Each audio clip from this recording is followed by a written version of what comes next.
Welcome to the Autism and Neurodiversity Podcast. We're here to bring you helpful information from leading experts and give you effective tools and support. I'm Jason Grigla, a licensed counselor and founder of Techie for Life, a specialized mentoring program for neurodiverse young adults. And I'm Debbie Grigla, a certified life coach. And maybe most importantly, we're also parents to our own atypical young adults. Hello and welcome to the Autism and Neurodiversity Podcast. I'm Jason Grigla, and I'm going to speak to you today about something that has crystallized quite a bit for me recently. The relationship between development and being comfortable is an important one, and understanding the factors and principles that surround that is critical to me being a healthy mentor, parent, father, husband, person. I think I spoke recently in a podcast about being curious, and curiosity is the enemy of comfortable because the mind is always spinning and wanting and searching and growing, which is out of our comfort zone. And one of the things that we know for development to occur is that we have to be out of our comfort zone, but not overwhelmed. Otherwise, the brain goes from higher brain growth to lower brain fight or flight paralysis. And it's interesting because being comfortable is also lower brain. I just want to be comfortable all the time. And if we push ourselves out of our comfort zone, we're getting into our upper brain and striving and growing and intentionally forcing ourselves to be more, learn more, do more. And that's the upper brain. But then if we go too far, then we fall off the other side, which becomes fight or flight paralysis because we're in crises mode. And we don't want people to be destroyed. We don't want to be so uncomfortable that we're in terror panic mode. Our physical bodies are hurt to a point of destruction instead of growth.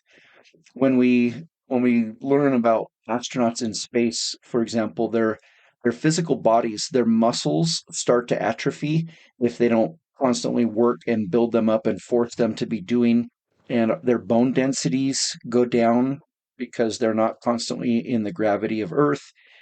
And if they're not constantly pushing the body to grow and to face hard, then they literally atrophy. And that's true with our brains as well. If we don't use our neural pathways, they shrink and atrophy, which is good news for bad behaviors and addictions, because when we walk away from those behaviors, then those neural pathways can shrink down. There's evidence that they never leave, but they do shrink if they're not in use. And so when I, as a parent or someone who loves and cares about someone, feels fear, concern, or pain from watching my loved one go through suffering or pain or sorrow or destruction, I struggle. And I wouldn't have fear if I didn't care. And so only the things that I care about or love comes with the fear. And fears are thoughts and the what ifs. And we want to avoid anything that could go wrong, pain, suffering, destruction. And so because we love, we can have fears. And because we have fears, we want to revert to comfortable, avoiding fears and problems and hard. And there's this constant battle between the upper and lower brain. And when I watch parents who have given their children comfortable their whole life start to struggle and be in pain because their child doesn't have resilience, doesn't have the wherewithal to push forward or fortitude to do hard things and press forward, I think, wow, they are now going to go through a lot more pain and suffering because they wanted their child to be comfortable instead of growing and developing to avoid the very situation that sometimes we as parents create. So as parents, wanting our children to be comfortable because we love them is such a temptation and a horrible parenting plan. I think most of us want our children to grow, and we think that if they're comfortable, they'll do it naturally. And many of us do. Some don't. Those who have neurodivergent brains have an even harder time being self-starting and moving forward, or maybe it's just because they're already so overwhelmed with the things they have to manage and balance that they're already at their peak, at their tipping point. And so growth and development out of their comfort zone is probably too much in general for many of those who have neurodivergent brains.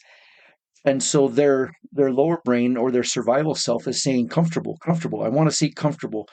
I need replenishing. I need nurturing. And comfortable is in that space. So there's the two sides to being comfortable. One is I don't grow. Two, and we need it, is I need to refuel. I need to recuperate and fill my vessel so that I have more to offer myself and the world and others.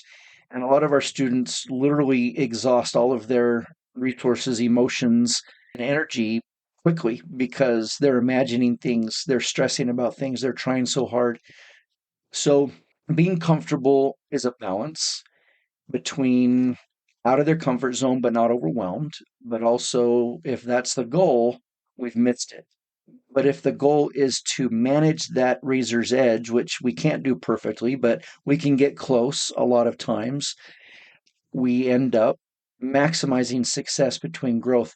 And we've talked a lot about how children need an environment that creates discomfort for them to want things, otherwise, they don't develop. If they don't want that item, they're never going to learn to crawl to get it. If they aren't hungry, then they're never going to try and get someone's attention to say food or water or drink. And so our growth and development has always been based on being out of our comfort zone. And I feel badly because doing hard things up front is hard in the beginning. And then because we build the skills and the growth and the neural pathways necessary to be resilient and the wherewithal, then life gets easier and easier. But if we avoid the hard things up front, life gets harder and harder over time in a way that's actually destructive. And I want to avoid destructive growth. And even then, that's not even a right thing. There's no such thing as destructive growth. When we build our muscles literally have to tear to grow back stronger. And our neural pathways have to be forced out of their path to create new ones. And I think that is painful. And it's not destructive because it's not long lasting. It's not a sustainable destruction. It's a temporary pain for growth to reoccur. And our bones are constantly rewriting themselves with calcium and rebuilding to be stronger or lighter so that we can have this conservation of energy, which is our natural state. I I love the higher thinking when we seek to be comforted, not to be comfortable. And that's a good thing for me to know. And it's a good thing for those we love to understand that balance because comfortable means stuck. It can mean fun. It can mean pleasurable. It can also mean no growth. And it often does. And that's why children from families who are really wealthy often struggle because their parents are able to give them everything that they want instead of everything that they need. And the lower brain wants. The upper brain can decide need.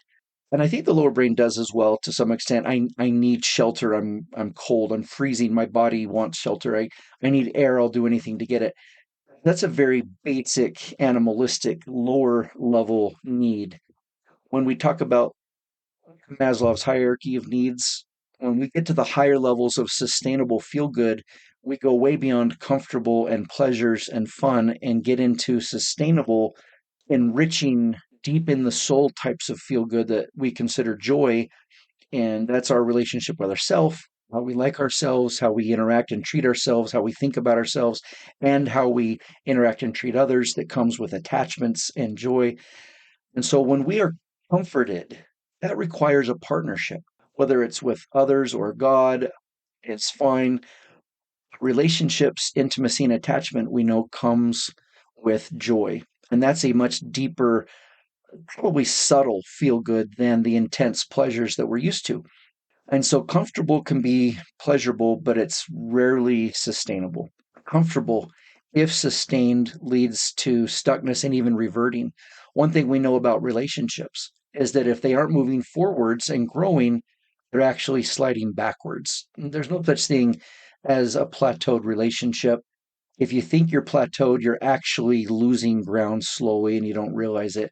So you're either constantly pumping it up like a raft that has a hole in it, or a bounce house that needs constant fuel, or or it's shrinking. And that's true with our neural pathways in our brain, our muscles, our relationships with ourselves and others.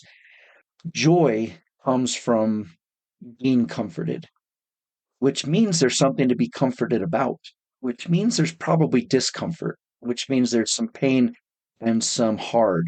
And there's a few things that are painful and hard and hurting that are worth it, and others that are destructive in the longer term sense. And the things that are destructive, we'll start there, are things that isolate us from ourself and disconnect us from our emotions, from our relationship with ourself, and things that isolate us from others, things that make us look down and stop being curious, being outwardly focused, having a balance, things that take us off balance and just knock us on our butts. And we stop being the original meant to be us, the parts of us that are on our best game. Like we all know who we are when we're at our best, and it feels amazing. And cocaine can copy that for a minute. From all reports, I've never tried it. There are drugs that make us feel that euphoric high, but those are unsustainable, which is why they're addictive, because we keep seeking the easy route, easy road, and the corner cutting. So destructive feel good is unsustainable. It hurts our body and our mind and our soul.